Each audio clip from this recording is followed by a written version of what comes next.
This is just a quick little video about solar fountains, or any kind of garden fountain for that matter. I love my garden fountain. The sun shines on the solar panel here and it makes some beautiful noise and, you know, sort of drowns out some of the neighbor noises. And the unfortunate thing that happened to me, and I almost didn't put it back out, was a young bird drowned in the water. They're attracted to the water and they want to get inside and get a drink, and you know, it's fairly deep. There's quite a lot of water in here.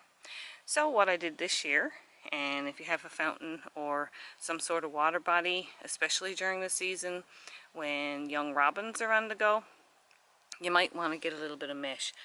This is deer fencing. It's actually quite tough for how thin it is, and it's almost invisible. So I put a little bit of deer. I just took the top off here so I could, you know, pin it down underneath here. And I just put a little log here which will enable the birds to stand on it and, you know, pick some dewdrops off of the mesh. But if you have a fountain like this, you may want to consider putting a little bit of mesh over, and it could possibly save a young bird from drowning. So just wanted to let you know, in case you're going to buy one of these or you have one and you have the same problem I have. It's quite easy to fix, just a little bit of mesh over the top and something to weigh it down, and that should save any wildlife from getting caught inside.